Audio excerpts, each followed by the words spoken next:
Abantu benshi bafite ikibazo cyo gusobanukirwa inzira banyuramo kugira ngo baba baragwa bijuru. Nibyo koko, nanjye icyo kibazo nkimaranye imyaka isaga 30 kandi cyari cyaranshegesha umutima cyane. None se uwo mutwaro waba waraje kubuturwa gute?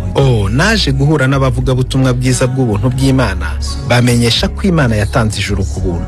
Ku muntu wese uzemera kwizera Yesu Kristo, akababarirwa ibyaha bye byose kubwe, akagirwa intungane mu maso y'Imana, bityo akabaho mu isi yizeye ijuru bidasubirwaho. Nanjye nuko byangendekeye muvandimwe, kandi nejejwe no kuba mu isi nzi neza ko mfite ijuru.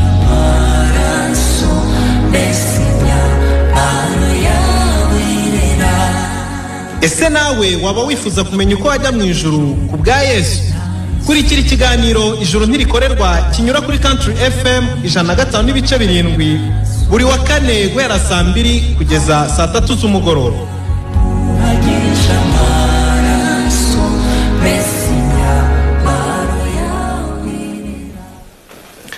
Umugoroba mwiza nshuti zacu, namwe bakunzi b'ikiganiro Ijuru ntirikorerwa, ndetse n'abakunzi ba Radio Country FM wese muri rusange, turabasuhuje. Ariko njyewe basuhuza arabanzijwe buri abaryumvise bamenye, ariko kubatanzi nitwa Bizimana Damascene. Tugiye kubana mu gihe kingana n'isaha mu kiganiro Ijuru ntirikorerwa. Ndabizi ko mwari mugikumbuye muri benshi, muri gitegereje muri benshi, nagiye mbona SMS zanyu zitubaza niba uyu munsi duhari. Ni muhumure rwose turahari, kandi n'ubundi nk'ibisanzwe ntago ndi njyenyine. Cyuyu munsi nabwo ndi kumwe na bene data, nabo ngiye kubaha umwanya umwe agenda bibwira. Yego, murakoze cyane. Nanjye nshimiye Imana impaye kugera hano muri studio kugira ngo dukomeze kumva ikiganiro cy'ubutumwa bwiza Ijuru ntirikorerwa.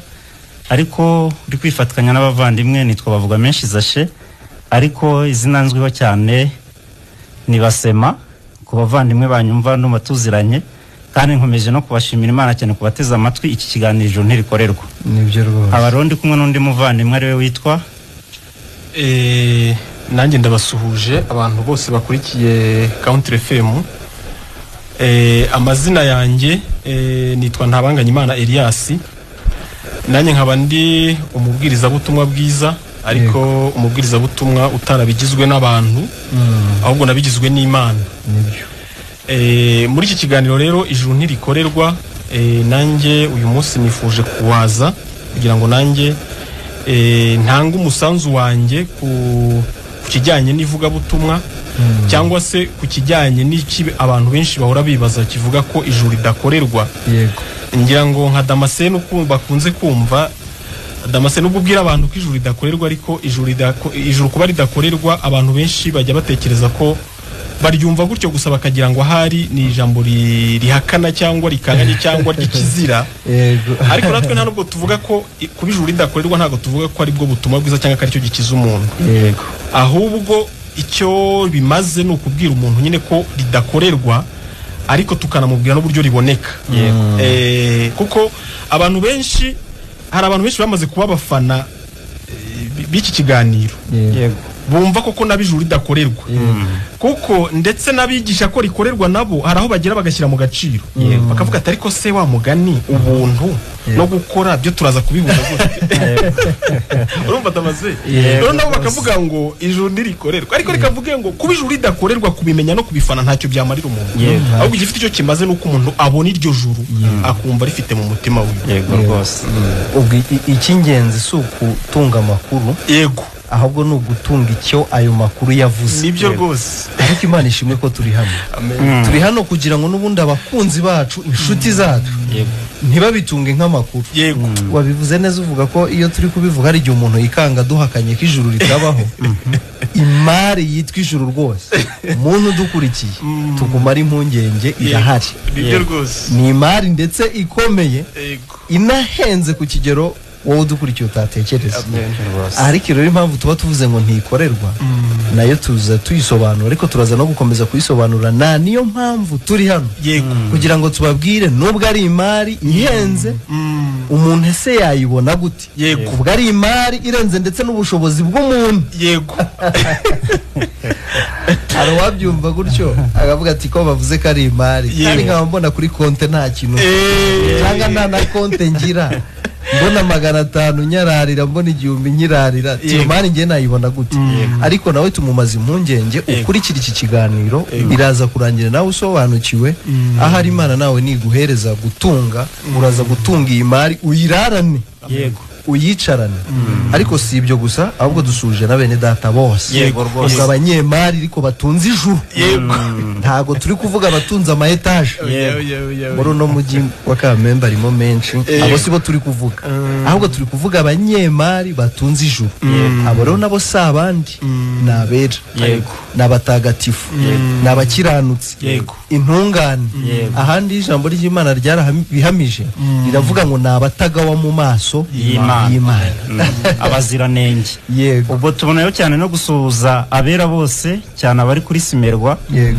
turabasuje bari gukurikirana iki kiganiro ndetse n'abandi hirya no hino mu gihugu cyacu cy'u Rwanda abo bavandimwe bacu bose turabasuhuje cyane Imana ikomeze kubishimira dore ko n'ubundi yanabishimiye kandi rwose nibyo turanezerewe nyine n'ubundi kongera kubana nabo ariko nyine n'utaratunga nyine wo munsi wo gutunga njya nkunda kubwira abantu ntihari ukuntu abantu baba bamenyereye ibindi bintu bafite ibindi bintu bakunda by'imipira imiziki ibintu nk'ibyo ku buryo yumva ikiganiro nk'iki cy'ijambo ry'Imana kije agahindura umurongo cyangwa agahindura radio ariko nkunda kubwira abantu ati aya ni amahirwe Imana ibitanze ndetse navuga ngo umuntu ubasha gukurikira Country FM umuntu ubasha kumva ibi biganiro aho tubinyuza hose yaba kuri YouTube channel Ijuru Ntirikorerwa TV na Facebook page Ijuru Ntirikorerwa umuntu ubasha gukumva ibi biganiro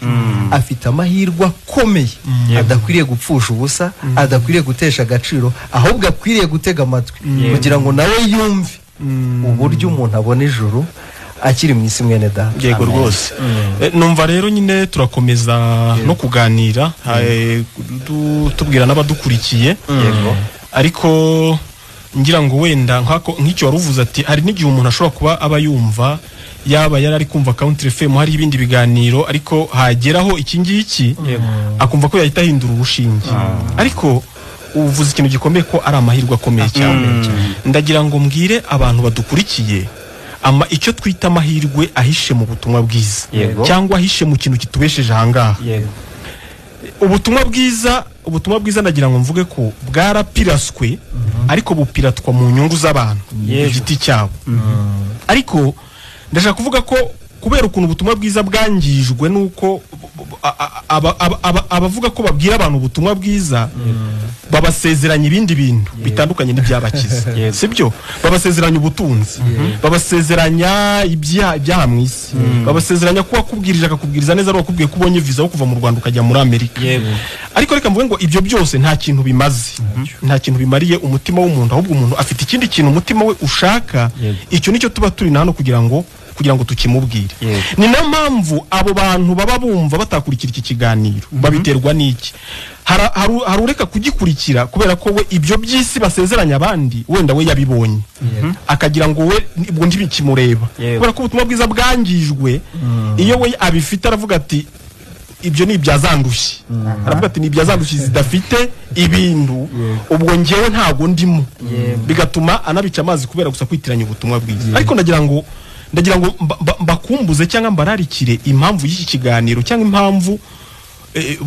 buri wa kane izi saa 2 tuba turanga muri studio no kugira ngo tubwire abantu ubutumwa bwiza ariko bw'ukuri bukomoka ku Mana ubwari bwo rwose nicyo bwazi ubundi ruvuga ngo ndenda kuvuga ubutumwa bwiza ni iki ese bumaze iki ese bureba nde kugira ngo bumufashe iki ese utabwumva utabwizera we yabahombye iki sibyo kavuga ngo ubutumwa bwiza no ubutumwa bwavuye ku Mana ariko ngo bukiza umuntu Paulo yari kubivuga mu Baroma igice cya mbere ku murongo wa 16 aravuga ngo ntago bumukoze isoni sibyo ngo kuko ari imbaraga y'Imana ngo arikesha umuntu wese wizeye gukira yego rwose sibyo umuntu wese gukira mu kindi Kinyarwanda baravuga ngo nibwo bubasha Imana ikoresha kugira ngo ibashe kugira gute gukiza umuntu ikibazo rero abantu batazi ntago bazi icyo umuntu agomba gukira sibyo ntago bazi icyo umuntu agomba gukira ariko icyo umuntu agomba gukira ni ubumuga kavukire afite mu mutima wiwe sibyo reka mvuge ngo icyo ubutumwa bwiza bumaze kwereka umuntu uburyo ijuru ryaboneka kuko tuvuga ko ikiganiro cyacu kivuga ko ijuru ridakorerwa ariko ikitubesheje hano gusobanura noneho impamvu ridakorerwa ariko n'uburyo noneho riboneka sibyo nkavuga ngo rero igituma ijuru ridakorerwa nuko umuntu ari mubi umuntu ni mubi yarangiritse cyane ku buryo ntacyo yakora ngo Imana ikemere umuririmbyi nkunda yaravuze ngo amazi n'amaraso byo mu rubavu rwa Yesu ngo bingiza uburyo bwombi ngo cyambere bingiza ngo bingiza urubanza rw'ibyaha ngo ndetse ngo n'imbaraga mbi z'ibyo byaha bivuga ngo niba bikiza umuntu mu buryo bwombi ubwo umuntu no kuvuga ngo yanangiritse mu buryo bwombi ikibazo nuko umuntu yangiritse we ntago abizi sibyo ahubwo we arwana no kugira ngo yikize ubwangirika afite ariko kubera ko atazi imurongo Imana yashyizeho umuntu akiramo ubwo bwangirike ahora akora ibintu n'ubundi bitagira gute bituzura n'ubundi bidashyika navugaga ngo rero umuntu yavanywe ku Mana avanywemo n'umukurambere Adamu Damascene njya numva akunda kubisobanura neza ngira ngo abadukurikiye barabizi ko ahora abivuga cyane nuko kwangirika k'umuntu byatumye atakaza Imana nk'Imana yari yamuremye ariko gutakaza Imana kwa Adamu byatumye n'umuntu wese ayitakaza Damascene reka dusomera icyanditswe twifashisha icyanditswe kiri mu Baroma nibyo Baroma 5 urasoma 200 urasoma umurongo wa 18 n'uwa 19 nibyo byose burya n'ubundi bigirwa kuri ngo n'ijambo kuri si ibitekerezo byanjye si nibyo navuga si n'ibintu byavuzwe n'abahanga ibyo nibyo abantu bakunda aho kuri ni ijambo ry'Imana reka dusomerero mu Baroma ibice 5 umurongo wa 18 ndetse n'uwa 19 yego bafite Bibiliya tujyane ngo nuko rero ubwo igicumuro cy'umuntu umwe cyateye ko abantu bose bacirwaho iteka ni nako icyo gukiranuka cyakozwe n'umuntu umwe cyahesheje abantu bose gutsindishirizwa bagahabwa ubugingo amen 19 kandi nkuko kutumvira Imana k'umuntu umwe kwateye ko abenshi baba abanyabyaha niko no kuyumvira kumwe kuzatera ko abenshi baba abakiranutsi amen Imana ishimwe cyane urumva Damase urumva icyo batubwiye ngira ngo nkomeze kwibutsa abadukurikiye icyane icyo batubwiye abantu babiri sibyo se bonyine batubwiye abantu babiri sibyo batubwiye umwe yarakoze sibyo akoze abantu baba abanyabyaha kandi bose ngo banacirwaho iteka sibyo undi nawe akoze bihesha abantu kugira gute kuba bakiranutsi ariko navugaga ngo guhemukira Imana kwa Adamu byahesheje umuntu utandukana n'Imana sibyo byakuye umuntu ku Mana ku buryo kuva ku Mana k'umuntu umuntu we asigara asakumba ibyo abonye byose atekereza ko ari bwo ari bugaruke ku Mana kugaruka ku Mana bivuze iki kubona wa munezero Imana yari yarimanye umuntu bwa buzima umuntu yarabanyemo n'Imana yahoranya akiri bwa buzima yahoranya ari kumwe mo n'Imana ahora rero asakumba ibintu byinshi atekereza ko byahamugarura ariko ntibikunda ntago bijya bikunda ndashaka kuvuga ko ubwo bwononekara ubwa mbere bwahinduye umuntu umunyabyaha anacirwaho iteka ariko ngo ahura n'ingaruka mbi z'icyo cyaha ingaruka mbi z'icyaha rero ni ubuzima umuntu yahuye nayo cyangwa yakubitanye nabwo bwuzuyemo umubabaro n'umuruho utajya ushira niyo umuntu yakora icyo atekereza cyose kivuye mu bwenge bwe no mu mbaraga ze aragikora ariko ntikimushyitsa ku Mana ntikimushyitsa ku munezero yumva agashaka sibyo icyo rero tuvuga ko ijuru ridakorerwa ijuru ntirikorerwa kubera ko umuntu yangiritse bivuga ngo Imana ntishobora gukorerwa n'umuntu wangiritse ni nayo mpamvu kuko Imana yo ndikeneye n'uyikorera wundi kuko amanota yarangije kuyatanga sibyo gukora kumwe kwahishije abantu bose amanota ahubwo icyo turi kubwira abantu nuko amanota yatanzwe wagiye gukora ahagarariye abantu bose yego rwose yatahanye zero ahubwo atahana ibihano by'uko yishe ikizami yego muvadi sibyo ndikubwira abantu ko ku kijyanye no gukorera Imana amanota yaratanzwe Damase nani Bibiliya muri yo 35 ku murongo wa 6 n'uwa 7 n'uwa 8 Imana abwiye yo batese utekereza ko niyo wakora ibyaha byawe bikaba byinshi wagize ngo wabuntwaye iki wagize ngo ibyo byantwara iki ese niyo wakora ibyiza niyo wakiranuka ugakiranuka wagize ngo ibyo nge byaba bimariye iki avuga ati gukiranuka kwawe kwamarira gufitiye umumaro umuntu umeze nkawe mugenzi wawe ndetse n'ibyaha wakora byababaza umuntu n'ubundi nkawe bivuze iki bivuze ko Imana ndi gusaba gukiranuka ndisaba umuntu gukiranuka ariko ndi namusaba no gukora ibyaha yakiranuka ntacyo bibwiye Imana yakora ibyaha ntacyo bibwiye Imana kubera ko Imana yarangije kugira gute yarangije gutanga amanota nibyo uri kubyumva ibyo umuntu yakora byose abikorera hirya y'ikizamini cyarangije gukorwa sibyo none rero uwakoze batubwiye ko uwakoze akumvira Imana ni Yesu Kristo amen sibyo abantu buriya abantu ndashaka kuvuga ko uburyo abantu bajya bavuga ngo antikristo cyangwa ngo bagakana Yesu ariko batamuzi bavuze ngo uwakoze cyo gukiranuka niwe wahesheje abantu kugira gute kuba bakiranutse bigoye cyane kuvuga ko uri umukiranutsi nako bigoye cyane kuvuga ko wizeye Yesu ariko ukaba utari iki ukaba utari umukiranutsi sibyo ubwo ubuhakanye Imana ubuhakanye umwana wayo neza 100%. Abantu bo bategereje ko antikristo ari ikindi kintu bamutegereje mu rukingo rwa covid ubu hari abantu banze kwikingiza sibyo wandi Kristo ngo yaraje sibyo ngo batagezwe ni ibyanditswe bibikicyo unago dushobora kwambara agapfukamunwa ngo biriya bintu ngo ni antikristo oya ntago ariko bimeze antikristo no guhakana imbaraga za Kristo no guhakana icyo yakoze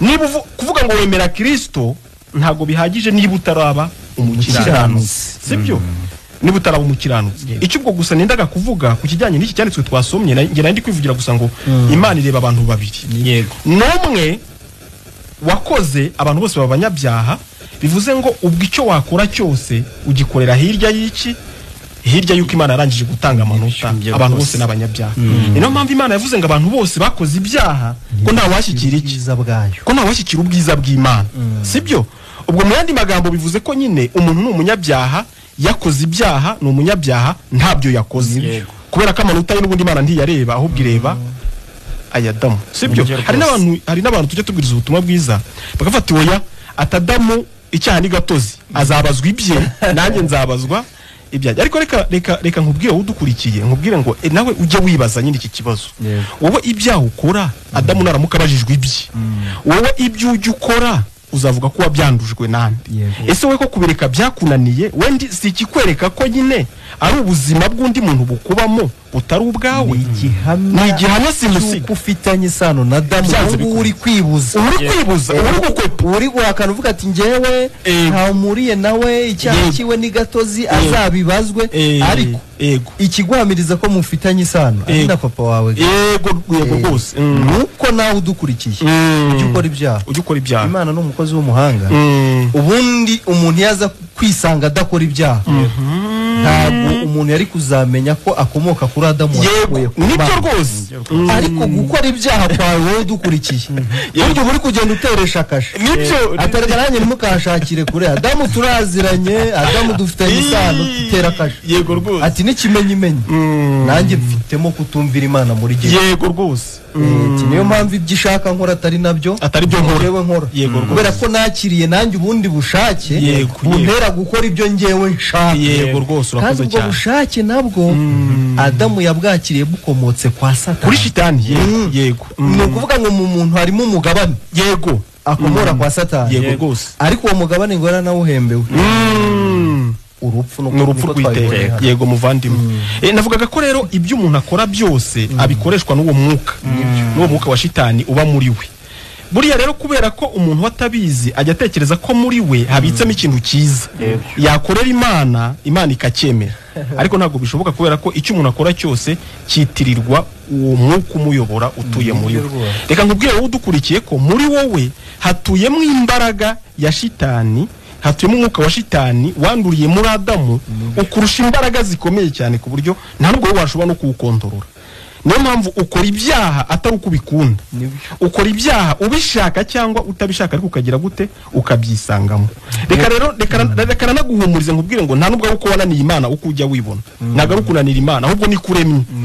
Niyo mpamvu ndetse wowe rimwe na rimwe ujya umwihana ukanavuga ati Mana noneho ninongera nushake no kunyica uzanyice, ariko utinda kubivuga ugahita ukora ibindi byaha ndetse byinshi cyane. Navuga ko rero ibyaha n'ubuzima umuntu afite, ibyaha n'ubuzima umuntu afite, ni nayo mpamvu ubwo ntacyo umuntu abasha gukora ngo Imana icyemere. Ariko Damase tukiraho nendaga kuvuga ko icyo ni icyaha umuntu yanduye kimutera kubona kwibonaho ibyaha byose ajya yibona, sibyo? Ndetse reka mvuge ngo ni n'ibyaha byose na bya bindi umuntu atajya akora, wowe udukurikiye na bya bindi utajya ukora, kuko ujya wigengesera kuri bimwe ariko ibindi bikakunanira, na bya bindi ujya wigengeseraho reka nkubwire ngo nabyo bigutuyemo. Ndetse nkunda kubwira abantu ati n'ikimenyimenyi cy'uko uri umunyabyaha ni uko ujya wibuza gukora ibyaha, sibyo? Kuko ibyo wibuza bituye muri wowe, nibyo, sibyo? Ubwo ikikwemeza ko uri umunyabyaha no ko hari ibintu bikuri mu Rwanda nabyo ushaka kwibuza. Wowe rero ujye ubona utabikoze ukagira ngo ntago ndi umunyabyaha ngo wanesheje imbere y'abantu, nibyo ntago babonye ko wabikoze, nta n'uwagufashe. Ariko Imana ireba mu mutima, niri kukwita kuri umunyabyaha, ireba mu mitima ikabibonamo Damase. Kandi kana aho ngaho muvandimwe shitani yashizemo kugira ngo umuntu ntamenye ikibazo afite. Hari akandi kantu kitwa ngo gukora ibyiza. Umuntu akagira gutya nijoro akarara amena inzu y'abandi akibamo miliyoni, ariko ejo mu gitondo agakaraba akimeza neza, agahita avuga ati mushakira abakene babiri mu mudugudu w'iwacu mbatangire mitiweli, akabikorera mu nama y'abaturage. Nyine umubonye agaragaye mu bantu nk'ukoze ikintu cyiza, ariko Imana izi ibyo yakoze rwose, ariko ibyo yakoze nijoro n'ibyo yakoze ku manywa byose biva hamwe. Kubera ko igiti umuntu yariyeho ngo ni igiti cy'ubwenge bumenyekanisha icyiza n'ikibi. Yego rwose. Ubwo byose rero gukora ibyiza no gukora ibibi bituye mu muntu. Yego rwose. Ariko se kubera iki Imana yita umuntu umunyabyaha kandi hari utwo tuntu twiza ajya akora? Yego rwose. Nta kindi kibiyitera nuko byavuye mu gasuzuguro n'ubundi umuntu yasuzuguye Imana muvandimwe. Yego rwose. Nkavuga ngo ibyo nyine byagize umuntu umunyabyaha ku buryo n'ibyiza byiwe byose. Urumva ikindi kintu nenda kuvugaho, urumva ko urumva abantu bajya bafata ibintu bakabifata ukundi kuntu, bavuga icyanditswe ngo Adamu ngo yariyeho ngo nironje ngo nitunda, sibyo base? Yego icyo giti ibyo byo nuba baracyabivuga, ariko reka mbabwire igiti Adamu yariyeho. Iyo haza kuba arironje, Imana niyo yari twari kuba turi gushinja amakosa, kuko niyo yari imaze kuremera umuntu amaronje ibigomba kumubeshaho, sibyo? Yarize kuba aritunda, twari kuba turi kubwira Imana ati ririya tunda wowe wari urizanye muri Edeni. Yego. Kandi umuntu afite indagute, yego, sibyo? Ahubwo igiti cy'ubwenge bumenyekanisha icyiza n'ikibi cyari kiri mu isi, ni shitani wenyine, nibyo, sibyo? Ni shitani wavuye mu ijuru, amaze kuva mu ijuru Imana iravuga ati wasiwe ugushije ishyano kuko umwanzi agize gute akumanukiye. Nicyo giti cy'ubwenge bumenyekanisha icyiza n'ikibi cyari kirimo. Yego rwose. Shitani rafite nyine ubwo uko kumenyesha umuntu icyiza n'ikibi. Urumva ko umuntu azi gukora neza akamenya no gukora nabi, sibyo se? Ariko ni ibintu bibiri umuntu yakomoye ku mwuka uri hehe, uri muri shitani, sibyo? Shitani rero cyatumye abantu bamuyoberwa na n'uyisa. Reka nkubwire udukurikiye ikintu cyatumye shitani umuyoberwa, nuko shitani umucungiye ku biri gusa. Kumva Damase? Shitani umucungiye ku biri gusa. Niyo mpamvu kera bajyaga banyigisha nko muri Sunday school, cyangwa n'ahandi no mu handi nakuriye, twari tuzi ko abanyabyaha ari ibisambo, ari abasambanyi, ari abanywi b'inzoga, ari abicanyi, ari ibiki byose, ari abarozi.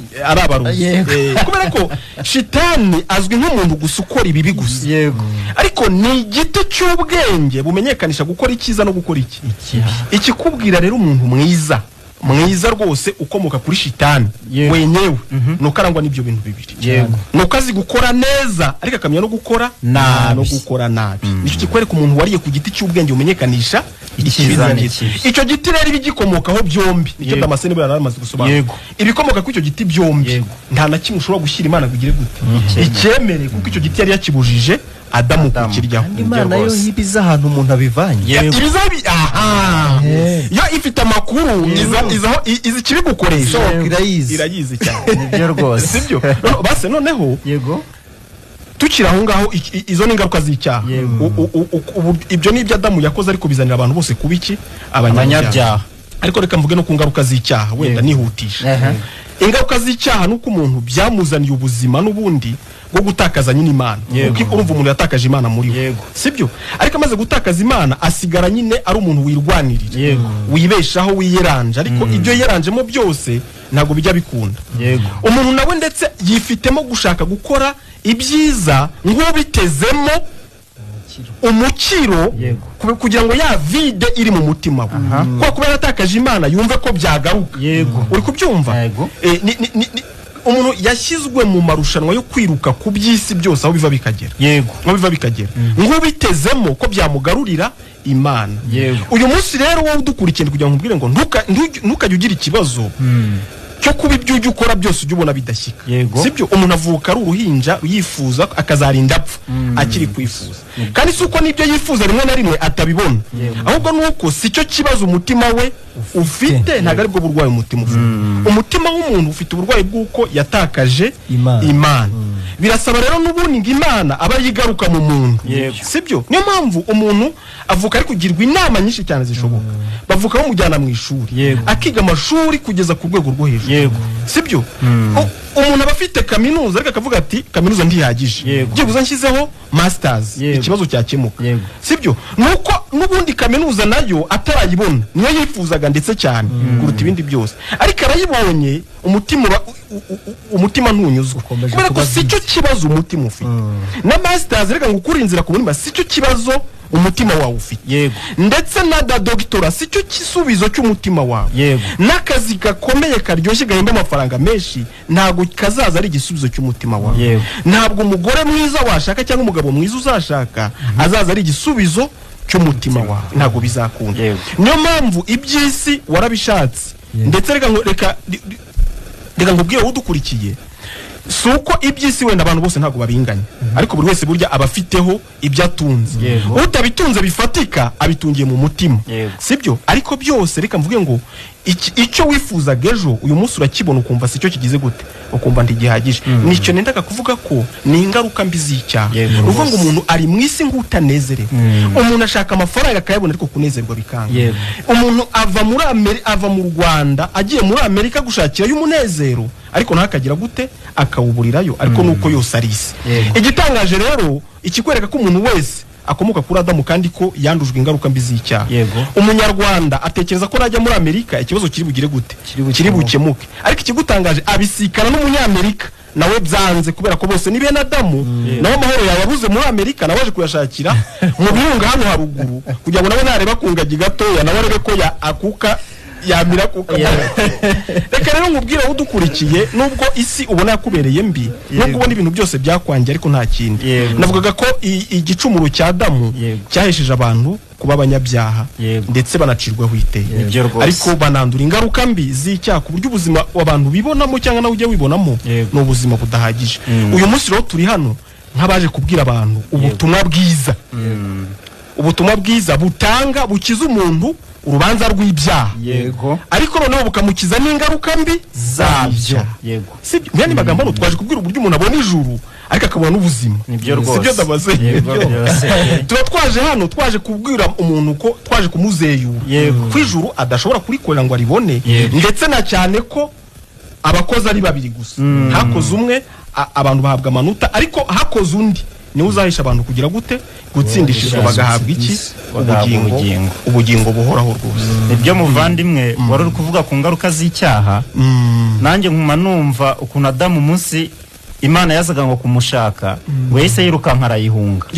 burya nabyo ni mu ngaruka y'icyaha kuba umuntu akomeza guhunga Imana ndetse bivuga ngo ntiwanayishaka ngo uyibone ntabwo bishoboka kuko umuntu yirukansa ahunga Imana Imana yari ije imusanga aho kuyisanganira we arayihunga iyo nayo ni ingaruka y'icyaha ndetse n'ubu kugera n'ubu iyo ngaruka iracyakurikiranye bamwe nibyo rwose umuntu aracyashakira Imana mu rusengero umuntu aracyashakira Imana mu mafaranga umuntu aracyashakira Imana mu butayu umuntu akomeje gushakisha Imana mu mpande zose kandi yarayihunze kera kubwa za ngaruka za cyaha cy'umukurambere wacu nde Adamu ariko turi hano kugira ngo tubwire umuntu ukuntu rwose yakongera kwiyunga n'Imana kandi kose bakomeze batega amatwi kugira ngo uri hano nawe akomeze kubohoka rwose yumva ukuntu Imana yayitakaje ariko n'uburyo cyashongera kongera kuyibona amen nibyo rwose twabibonye hano nyine ko uwo muntu umwe nta wundi iri Kristo yego niwe wakoze icyo gukiranuka ariko kugira ngo n'ubundi abantu bose bahinduke abakiranutsi babisobanuye neza ngo banatsindishirizwe bahabwe ubugingo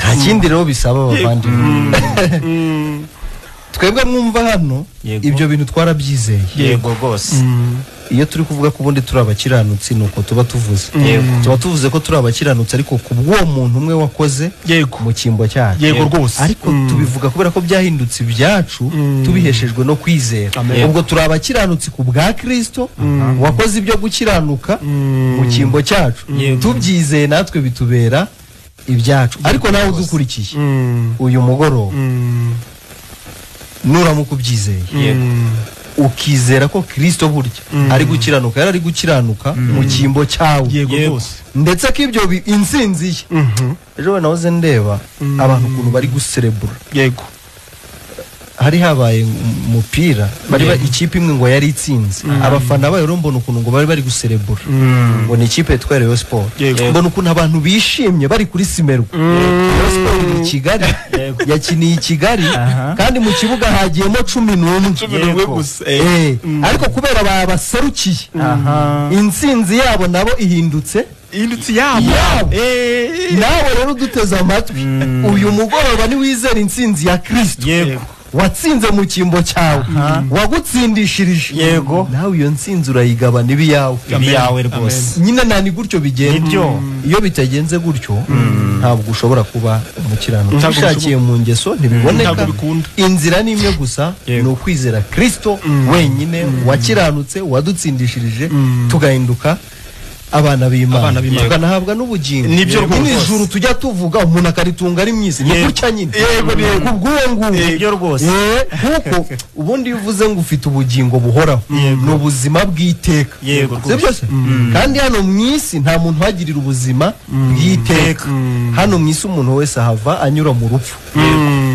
ariko nyuma y'urwo rupfu niho hari ubuzima bw'iteka ariko bwo mu buryo bubiri ubwa mbere ni ubuzima bw'iteka bwo kubabazwa umunyabyaha wanze kwizera Kristo ubundi buzima ni ubuzima bw'iteka bw'umunezero bwo kubana n'Imana mu ijuru icyangombwa rero cy'ubwo buzima bw'iteka bw'umunezero bwo kubana n'Imana mu ijuru tubonye ko ari Kristo ugifite umwizera nawe ahita akiguhereza iyo akiguhaye bubaye iki umukiranutsi ukiri hano nibyo muvandimwe Imana ikomeze gushimwa cyane ndagira ngo wenda abadukurikiye waba ari hagifungura radio ye ikiganiro turimo ni ijuru ntirikorerwa aho turi gukurira abantu inzira ku murimo tubabwira ko ijuru umuntu adashobora kurikora rivuye mu mirimo ye kubera ko ibikorwa by'umuntu byose ni bibi imbere y'Imana ariko twanasobanuye impamvu byomba ari bibi nuko byose bikomoka ahantu hamwe bikomoka ku giti cy'ubwenge bumenyekanisha gukora neza no gukora nabi niyo mpamvu Imana imaze kugaya ibyo bintu byose by'umuntu iyo yanabigaye mbere yohereje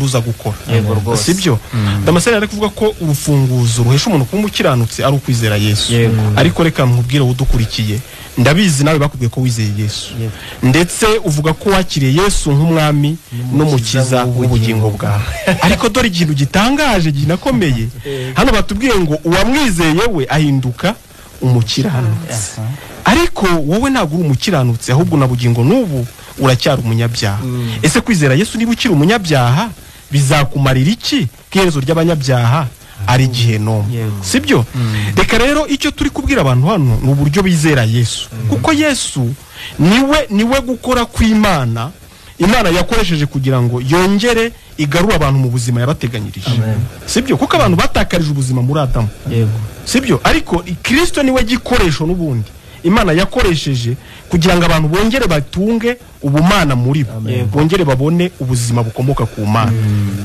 Yesu nta kindi bamwizeraho. Yesu ni umucunguzi wawe waje aje kugucungura. Ndabizi nta nubwo ndi kubivuga nkaho ari ibintu bishyashya abantu badasanzwe bazi. Basanzwe bazi Yesu nk'umucunguzi. Ariko icyabananiye ni ukumwizera. Abantu bahishwe icyo Yesu yizerwaho. Sibyo? Bibiliya iravuga ngo ari abantu bahagaze mu marembo y'ijuru. Hari abantu bananiwe kwizera Yesu. Sibyo? Bananiwe kwanga kumwizera batuma n'abandi batamwizera. Sibyo?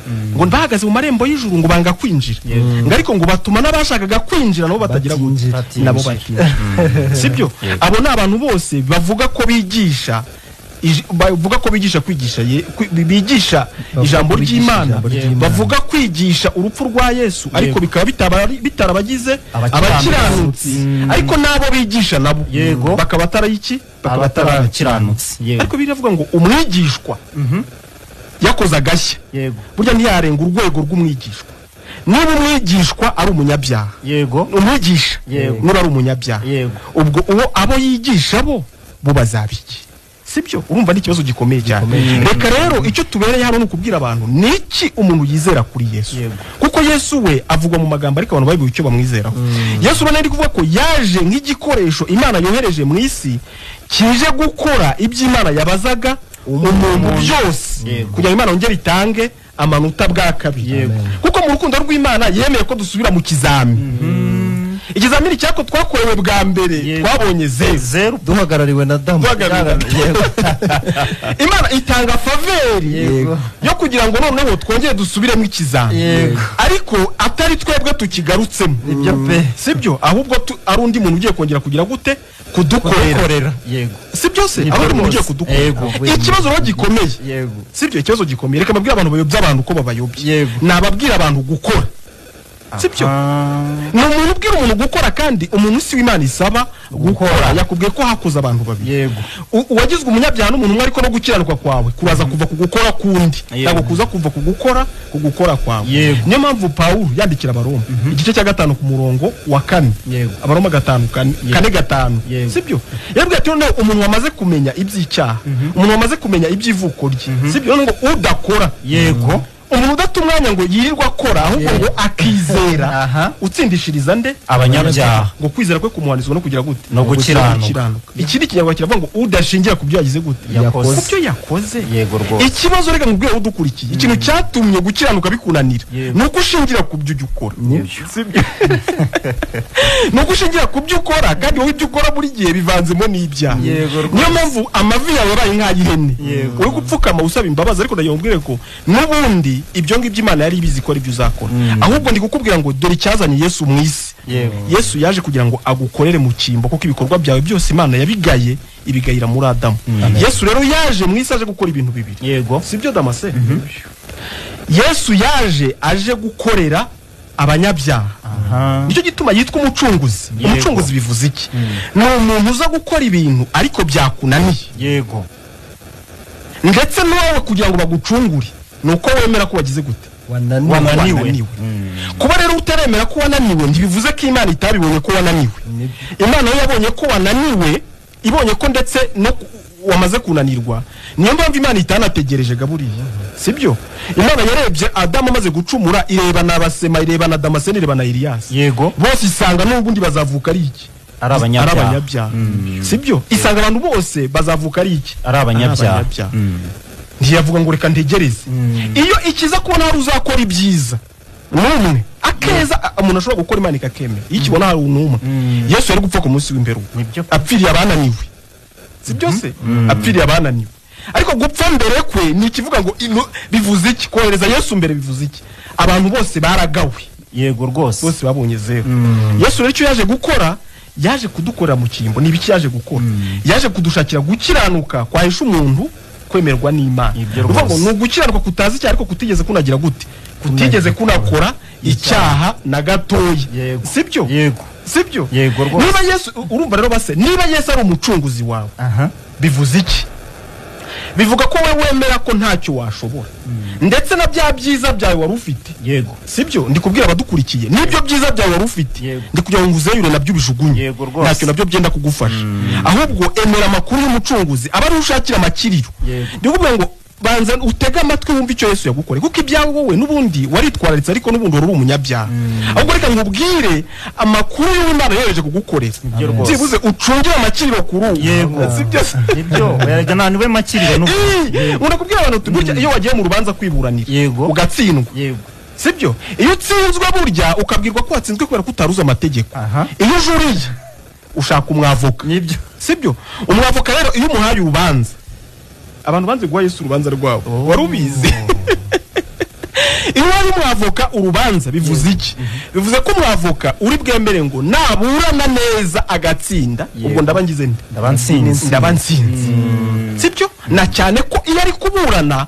ntaburana basoma baba bari gusoma wowe yagiye kuburana baba bari gusoma ngo wowe mwene runaka na nyiranaka uri kuburanirwa wenda na runaka sibyo yatsindwa nabwo ukaba wemeye kuzabugize gute kuzabutsinzwe waratsinzwe inshuti yanjye reka nkubwize ukuri waratsinzwe n'ikimenyimenyi umutima ukubwira ko umunyabyaha waba wakoze neza wakoze nabi ndeka rero ngutangarize ndikukubwira amakuru noneho y'umwavoka ndikukubwira amakuru y'umucunguzi wa kugira ngo uyu munsi noneho wumve ibyo yakoze nibiki yakoze rero yaraje mu isi arakiranuka ku gatoya no ku kanini sibyo ariko ubwo niba umucunguzi wanjye yarakiranutse base ubwo bivuze ko ubwo ari nde wakiranutse ni ngewe wakiranutse ubwo ni ngewe wakiranutse kuko niba Yesu ari umucunguzi wanjye ni ngewe yakiranutse reka mvuge ngo Yesu ntiyaje no kwandika amateka mu isi kuko ntabwo yaje kwishakira gukiranuka kuko gukiranuka ntacyo yari kukumaza yarasanzwe ari mu ijuru ari iki ari umukiranutse yarafite gukiranuka ukundi yari kuza gukorera ntacyo yari kukumaza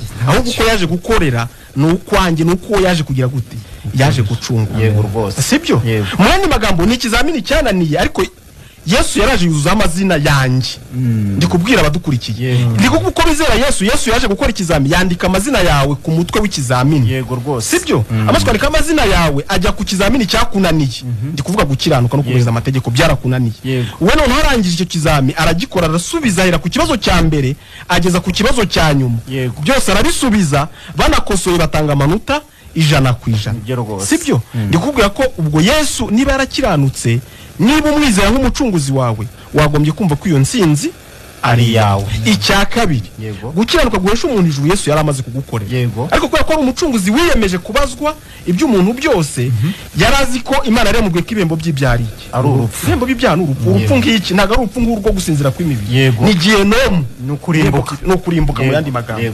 Yesu nk'umuntu wiyemeje kubazwa ibyawe aravuga ati nta kundi n'ubundi.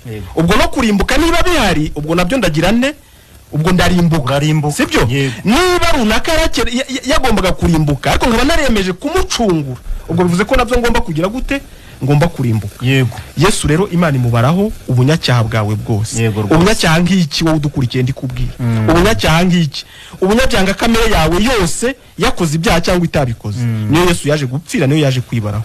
Abakorinto ba 2:5-21 haravuga ngo utarigeze kumenya icyaha ngo Imana muhinduye icyaha kubgawe ariko Imana rigamije iki kugira ngo wowe uhinduke gukiranuka kw'Imana. Uko rero Imana yahinduye Yesu umunyabyaha nta kundi nuko yagufashe wowe ikurambika muri Yesu.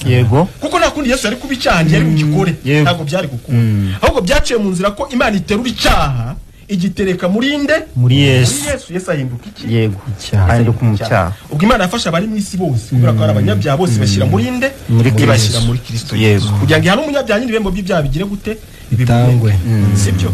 Yesu amaze kwemera kubarwaho ibyacu amaze kwemera kutujyamo ahinduka iki ahinduka icyaha ariko yemera n'ingaruka mbi yemera n'igihano kijyanye nicyo yabaye. Sibyo? Kuko ibembo by'ibyaha niki n'urupfu. Yemera rero no gupfa ariko ari gupfira ibyaha byanjye ariko n'ibyawe wowe udukurikira.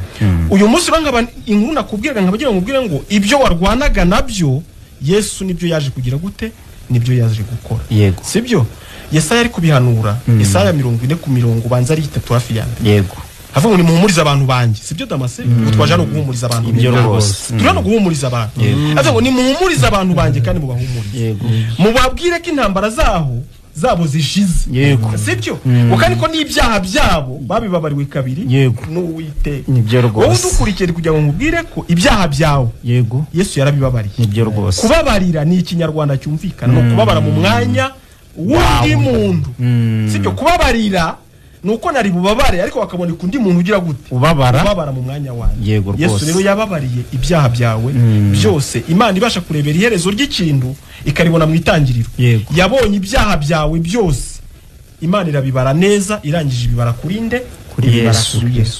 sibyo uyu munsi rero Imana imaze kwica Yesu iravuga ngo ibyaha by'abantu Yego. n'ubugome bwabo Yego. sinzagira ndi Izabyibuka ukundi. Imana izabyibuka sibyo uyu munsi usibye gusa reka nkubwire udukurikiye usibye abagushyira ku nkeke yo kukubwira ko uri umunyabyaha kugira ngo bakunde babone uburyo baguhindura imbara babone uburyo bakurya ibyawe babone uburyo bakwambura babone uburyo bakuyobya ariko reka nkubwire ngo Imana ntabwo ikikubaraho ibyaha kuko ibyaha byawe yabibaze kurinde yabibaze ku mucunguzi ese Imana ni umubeshyi ko Imana ni umubeshyi ku buryo ifata Yesu ikamubaza ibyaha byawe nk'uko ujya ubyiyemerera ko Yesu yapfiriye ibyaha byawe ndetse byose yarangiza nawe Imana ikazongera ikabikubaza ntabwo bishoboka ntabwo yarikora Damase icyo rero nicyo narindi kuvuga ko icyo nicyo umuntu yizera kuri Yesu kuri Yesu bizera ibikorwa Yesu yakoze wizera ibyo wakorewe n'Imana ariko ikoresheje Yesu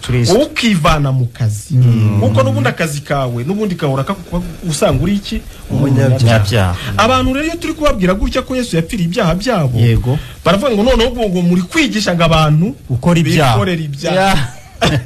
ngo bikorera ibyo bashatse uri kubyumva base dore rero ikintu gitangaje ubundi nyanibaza umuntu umubwiye ngo yikorera ibyo ashatse ubundi kuki yumva yakora ibyaha uri byari nicyo kikwereka neza umuntu nyirizina uwo ari we utavangiwe n'ibindi bintu sibyo kuvuga ngo yajya kwikorera ibyo ashatse nicyo kikwereka ko nyine ari umunyabyaha ariko ubushake bwe bwose bushingiye ku byaha niyo mpamvu uretse umuntu ngo yikorera ibyo ashatse nibwo wamubona umuntu wari we niyo mpamvu yumva yahita ajya gukora ibyaha ariko ntabwo dukangurira abantu kujya gukora ibyaha ahubwo turi kubabwira ko ibyaha Yesu yagize gute yabipfiriye hanyuma kugira ngo abantu bagirwe intungane reka rero nsoza mu magambo make mvuga ati igituma turi aha ngaha turi abakiranutsi nubwo bakubwiye ko uyise umukiranutsi ngo abayise Imana inyabinyoma sinako bimeze sinacyo bivuga ariko uw'Imana yita umukiranutsi we abo umukiranutsi 100%. Amen. Murakoze cyane aka kanya rero reka tugahereza abakunzi bacu bari badukurikiye ari benshi kugira ngo twumve nabo uko bakiriye ikiganiro cy'uyu munsi ariko icyo tuba dushaka kumvamo ni ukumva ko nyine babashije gusobanukirwa n'ubwo buryo Imana igiramo umuntu intungane umukiranutsi ndetse uburyo Imana itsindishirizamo umuntu agahabwa ijuru ubwo nuduhamagara bari icyo tubwiye hari abantu bajya baduhamagara ati ngewe munsengere indwara munsengere urushako munsengere iki ariko ikibazo cya mbere umuntu afite cyuko adafite amahoro nuko ari umunyabyaha kuko Imana yavuze ngo nta mahoro y'umunyabyaha amahoro rero ni umugabane w'abakiranutsi niyo mpamvu twibanda kuri icyo rero nimero ya mbere hano muri studio babasha kutuboneraho iya mbere ni 07 82 44 21 25 indi nayo ni 07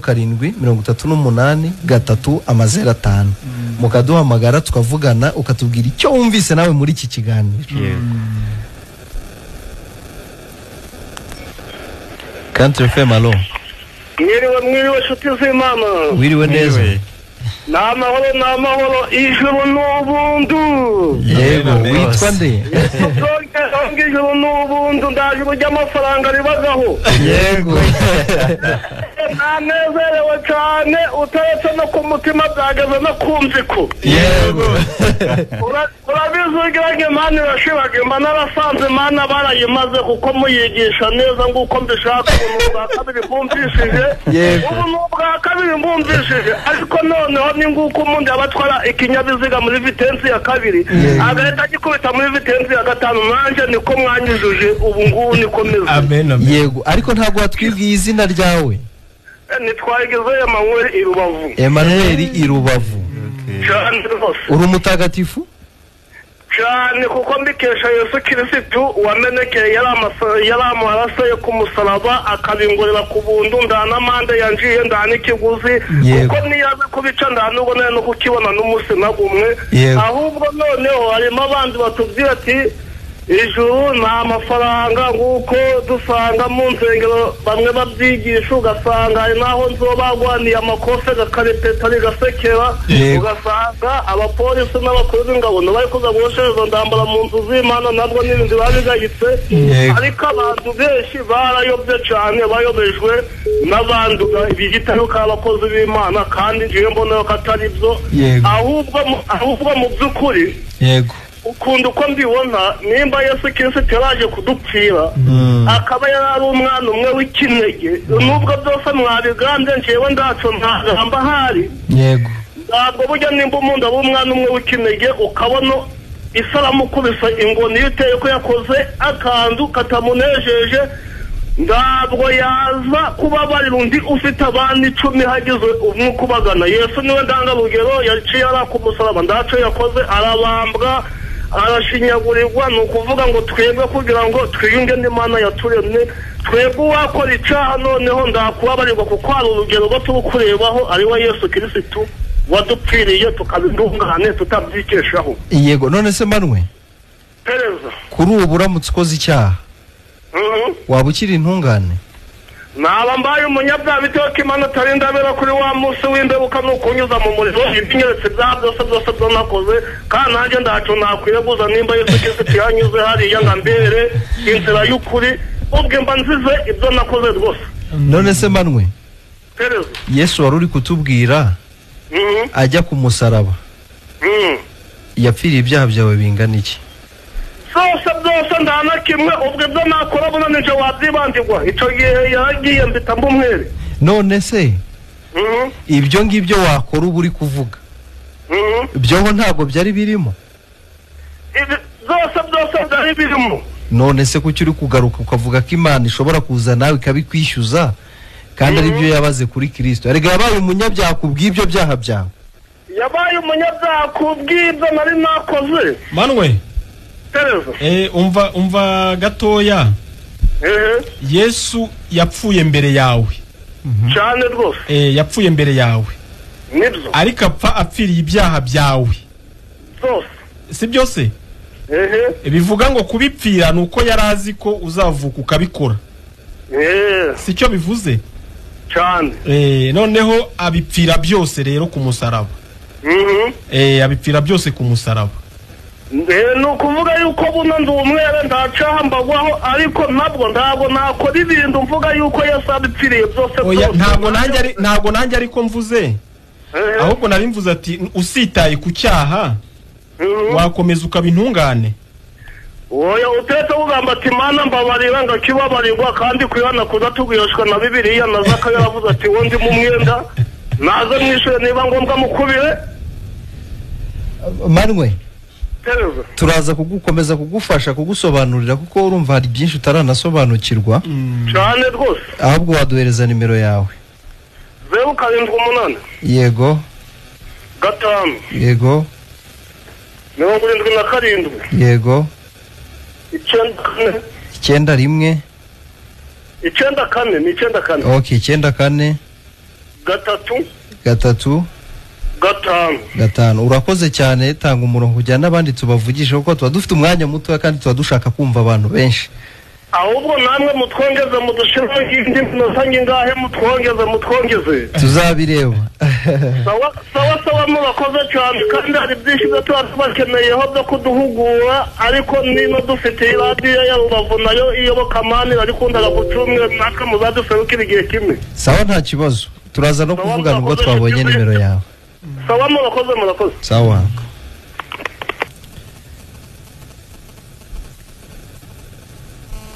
Country FM allo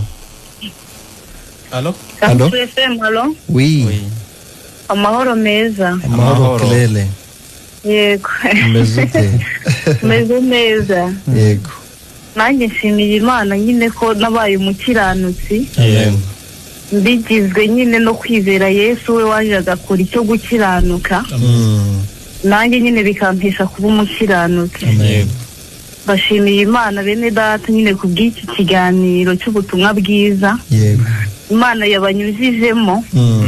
Numvishe nongeye kunezezwa nyine n'ubusobanuro Imana yanyujije muri mwebwe.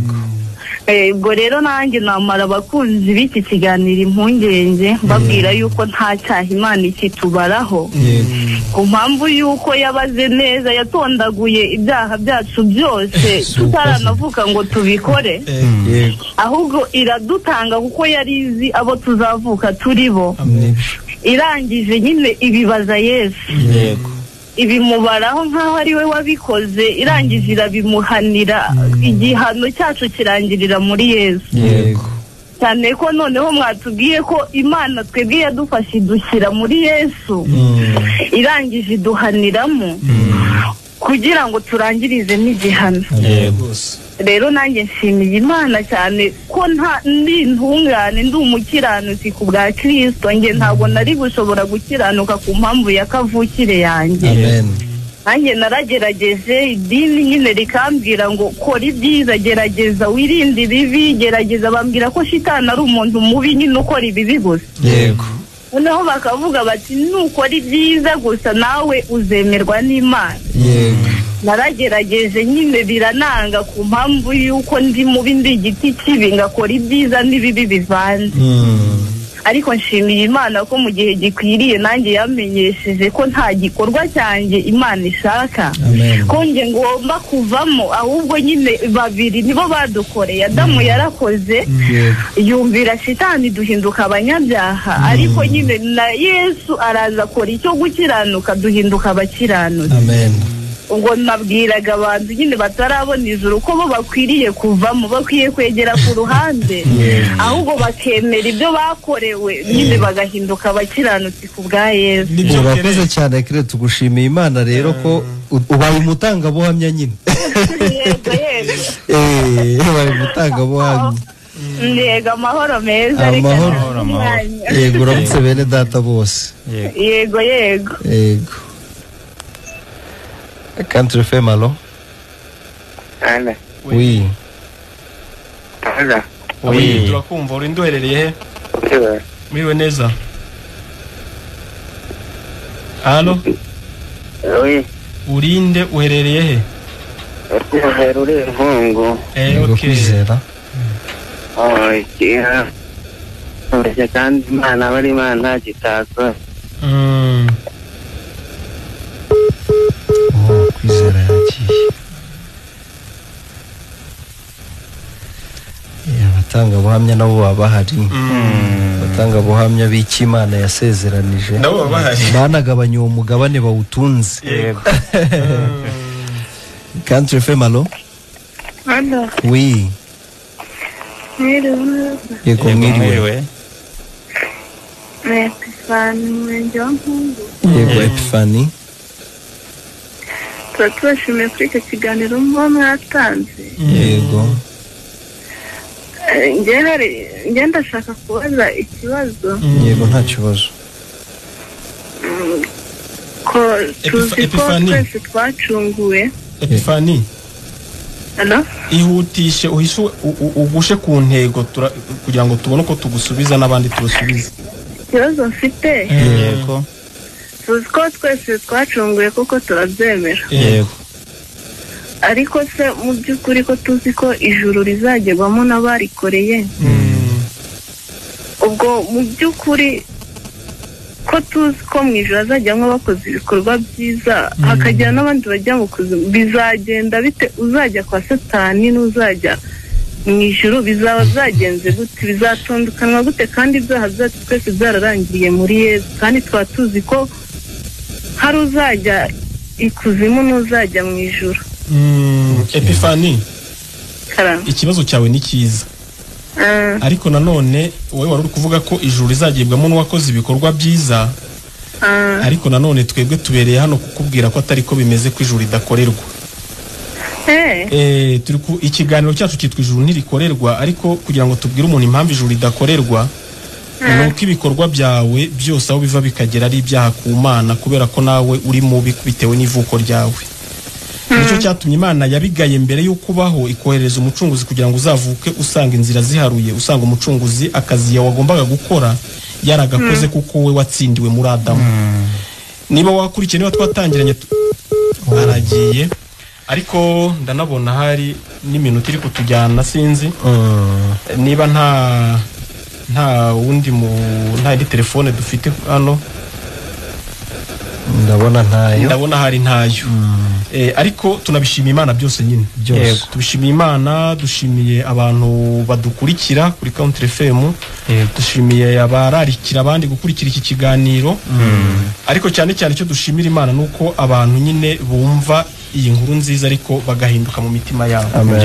Abadukurikiye bose bo mu karere ka Rusizi, uhera ku murenge wa Bweye kugera ku Nkombo, muri Nyamasheke, Ikarongi, mwese tubashimiye Imana. Tunabasaba kuzongera kurarika abandi ubutaha kugira ngo tubazitabira ikiganiro turi benshi. Nibyo rwose, ariko twaranasoza dutanga nimero kugira ngo urabona nka Epifani turamucikirije, ahari inama itamushiranye, ariko tugiye kumuhereza nimero. Ariko nundi wese ushaka kutuvugisha, ushaka kudusobanuza byinshi, azifate kugira ngo aduhamagare. Iyanjye rero ngiye Bizimana Damascene, iya mbere ni 07 22 33 92 74, indi ni 07 8 72 70 67. Yego, nibyo rwose murakoze. Nanjye nshimiye abakunzi b'ubutumwa bwiza ikiganiro ijuru ntirikorerwa, ariko nanjye nkomeza no gushimira ndetse n'abavandimwe badukurikiranye batanga n'ubuhamya. Nanjye nkaba nifuje gutanga nimero ku bakomeza kutubaza ibibazo batarabonera ibisubizo.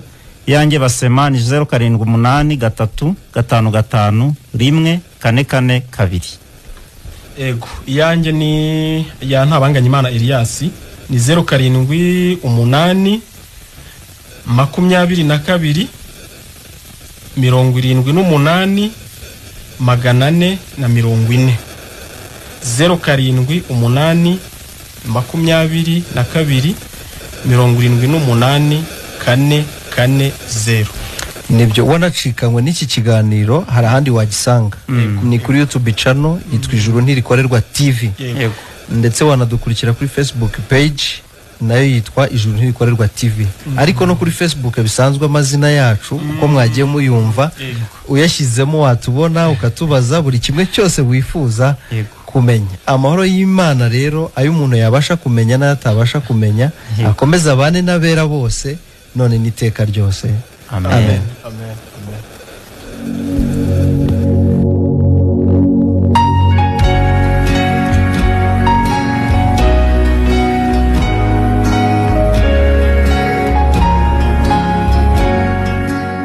Abantu benshi bafite ikibazo cyo gusobanukirwa inzira banyuramo kugira ngo baba baragwa bijuru. Nibyo koko, nanjye icyo kibazo nkimaranye imyaka isaga 30 kandi cyari cyaranshegesha umutima cyane. None se uwo mutwaro waba waraje kuwuturwa gute?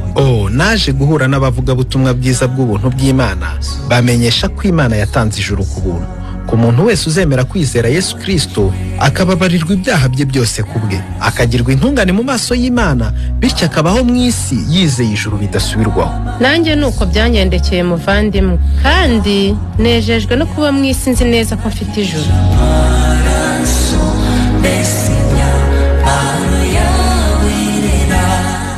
Ese nawe waba wifuza kumenya uko wajya mu ijuru ku bwa Yesu? Kurikira ikiganiro Ijuru Ntirikorerwa kinyura kuri Country FM 105.7 buri wa kane guhera saa 2 kugeza saa 3 z'umugoroba.